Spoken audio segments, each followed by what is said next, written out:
Kenya inchi yangu, Kenya inchi yangu iliyo uhuru. In 2013, shortly after those presidential elections, I wrote a book called Mystery Monday, where I tried to detail what had happened in that election, the fiddling and all the kinds of funny things that had gone on. Yes, that book was quite popular with my small group of fans at that time. Yes, in all honesty, it was a culmination of many years of coverage of politics in our country, of many years of studying the history of Kenya, of many years of hearing from those who had come before us about this country called Kenya and the evil that people had done before, etc., etc. I was recently perusing that book for some information to add to a new article, when it just hit me so hard in the head that I was so shocked. This thing which hit me is how Kenya has been really a tyranny of fraud since the year 2013. Okay, and I went and I did some research. I confirmed quite a number of things, and I was just amazed at this truth. Okay, now in this recording I want to share that truth with you. You're going to be totally, utterly disgusted. You're going to be totally, utterly amazed. But this is Kenya. This is the reality. I believe this is the truth. This is what has happened.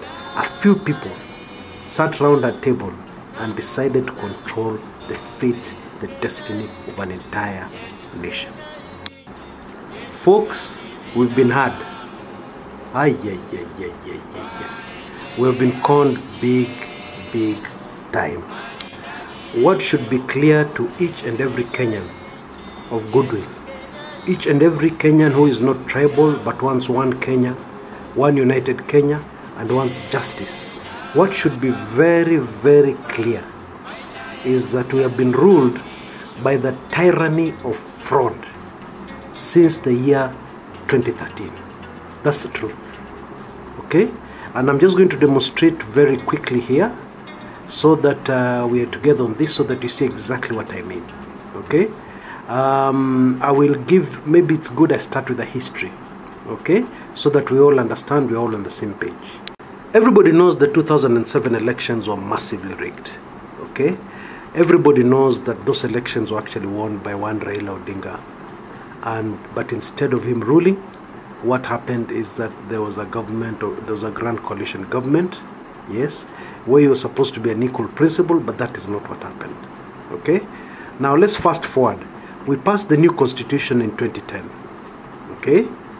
Now, with the benefit of hindsight, what happened immediately after the passing of our constitution, as Kenyans cheered, as Kenyans ushered in a new era, as I published a very important post in my blog, kumekucha.blogspot.com, where I declared Kumekucha.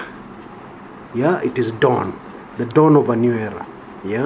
As all that was happening, the powers that be, when Kenya, the people who control the country, were very worried.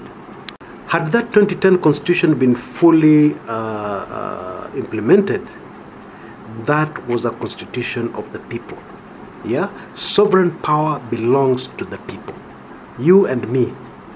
The Wanjikos down there, the Omondis, the Mudavadis, everybody down there on the ground, every ordinary Kenyan had that power.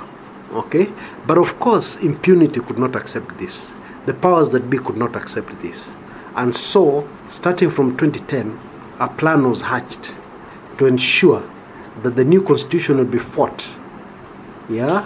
With brains, it would be fought with impunity, so that Kenyans would never see a day when the constitution would actually work the way it is supposed to work. Okay?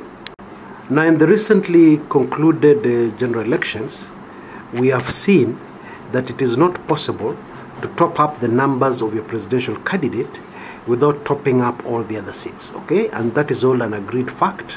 That is a fact that is very clear to Kenyans today. Okay? Now, let's go back to 2013. The powers that be knew that there's no way they can be able to control the nation the way they wanted. There's no way they can be able to loot and do all the things they've always been doing. if power was given to the people. Okay? And so, those who work to rig elections, they got very busy. Yeah. Now it is very important to note that their work was not only to rig the presidency, yeah, to rig a certain candidate into the presidency, but their work was also to ensure that that president had a majority in the House. Okay. Now, of course, we all know the initial candidate who was going to lead that first government after Mwai Kibaki was none other than NASA principal Musalia Mudavadi. Of course, we know what happened. What happened was DP Ruto happened. William Samoei Ruto came along. There were the IC cases hanging over them. He was, of course, excluded from this Kibaki succession plan. But using very clever maneuvering, yes, and using the House of Mumbi, he managed to outmaneuver, yeah, the Mudavadi camp. And what happened is that the succession plan changed, in that Mwai Kibaki was supposed to be now succeeded by Uhuru Kenyatta. All this was boardroom, it was done and sealed long before Kenyans went to the polls. And that is the truth. Ladies and gentlemen, my fellow Kenyans, that is how we came up with the tyranny of numbers. Okay? Because whoever led, it was very important for them to have a majority in the House.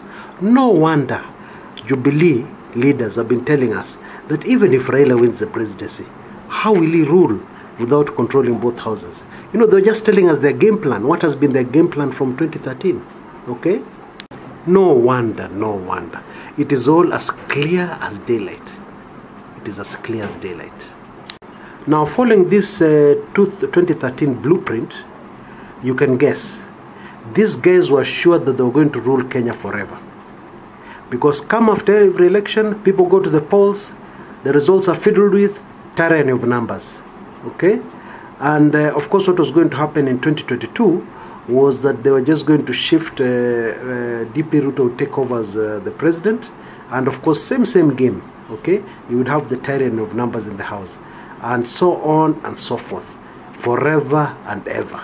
Yeah? So what would happen is that the rulers of Kenya, those who controlled Kenyan politics, yeah, they knew that they were in charge forever. Yeah, that's really what it was. And the plan was so simple. Yeah, of course, people would complain. Some people would sense that there was something wrong. Not many people, but some people would sense that there was something wrong, and then they would go to courts. Yeah, and then the argument would be minor errors. You know, I just get very mad when I hear that word nowadays. Yeah, minor errors. Yeah, the court would be told minor errors, nothing to change the will of the people in quotes. Yeah. And so this election was okay. You don't have enough to overturn what the IEBC have done, and therefore we just go straight to the swearing in. Okay, that is how Kenya was destined to be. Yeah, for I don't know how long. Now let me give you a bit of hard evidence. Look very carefully at the numbers in front of your screens now. Those numbers will tell you that what we have right now is total fraud. It's not possible for the side which says it has won to have won the elections. Okay? It's not even possible for that side to have won the elections in 2013. Just look at the figures carefully. Yeah? Do your calculations. Yes, without fear, without favor. And you will see exactly what I mean. That is why I'm calling it a tyranny of fraud. There's no other name for it. Tyranny of fraud. Not tyranny of numbers. Tyranny of massive fraud against the Kenyan people. But God, but the Almighty God said no. Folks, we all know when God says no, it is no.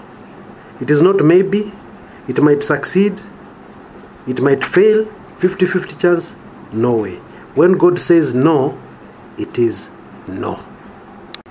When God says it's enough is enough, it is enough is enough. Period. Hakuna kitu ingine itafanyika. And so the Almighty anointed 3 sons of Kenya and 1 daughter of Kenya to use for this purpose. Yeah, of course I'm talking about the Supreme Court judges. Yes. Justice Smoking Wanjala, Justice Lenaola, Justice Mwilu, Justice Maraga. True gallant heroes of the Republic of Kenya. Heroes who will be forever remembered. Heroes whose names are written in the annals of history. Yeah? 300, 400, 500 years from today, if still the world exists, people will be talking about these 4 people who changed the course of the history of Kenya, who changed the course of the direction of the politics of Kenya in one very brave ruling. There was no way we would have been able to see this evil plan that started in 2013, or rather 2010, shortly after the passing of the new constitution, had these 4 Kenyans not passed their very important judgment. Okay? No wonder the leaders in Jubilee really complained. They called it a coup. They were right. Actually, it was a coup. It was a coup of the people overturning a government of tyranny, overcoming dictatorship, overturning what was leading Kenyans in a direction that would have been disaster for the country. These 4 are true heroes of Kenya. Now, there's a man of God whom I don't know very well. I recently came across him, and apparently he predicted that the August 8th elections would not give Kenya a president. That was his prophecy. Yeah, of course it came to pass. And now what he's saying is that even the coming elections will not give Kenya a president. I don't know what that means, yeah? But what he says something else more interesting. He says that Kenya is going to change dramatically, very dramatically. Kenya, my friends, is going to be completely unrecognizable. Folks, I welcome that new Kenya. I'm not a tribalist. I don't defend or stand for a certain presidential candidate or a particular individual. I don't protect or stand for a certain tribe. I stand for the tribe called Kenya. Kenya, my country. Kenya, the country I love. Kenya, the country that I have so much passion for. That sometimes when the national flag is sung, tears pour down my eyes, down my cheeks. That's how much I love Kenya. That's how much passion I have for our country. Yeah? And I've done a lot of things for the better of Kenya. A lot of things that look silly, silly risks, dangerous things, all for a better Kenya. And it would seem that that better Kenya is knocking on our doors. Okay? The tyranny of fraud is about to come to an end. Isn't that wonderful news? Yeah? That Kenyans will be able to choose the leaders they want. It doesn't matter if we end up with a president who does not have a majority in the House. In fact, it's better if we have a president who does not have any control of the 2 houses. Yeah? Then we'll have the correct checks and balances. And then the laws that will be made will be best for Kenyans. Yeah? Because there will be nobody trying to control and,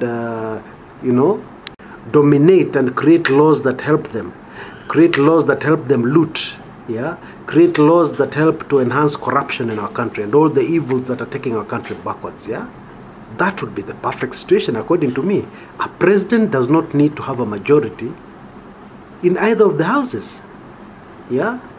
All we need are the leaders generally elected by the people. Yeah? If one constituency chooses to elect a chokora as their MP, so be it. Let him come to parliament walking in his rags. That is the choice of the people. If another county decides to elect another chokora, somebody who has nothing, so be it. Let him come walking to Nairobi, yeah, to be sworn in, or to do whatever he needs to do. Yeah, he doesn't need to walk from the county. He'll be sworn in at the county. Yeah, yeah. Let him take a matatu when he needs to come to Nairobi to meet with the other governors. That's fine. That will be a choice of the people. Folks, I'm really looking forward to the new Kenya. Even as people fight for their tribe, people fight for their candidate, personally, I'm looking forward to the new Kenya.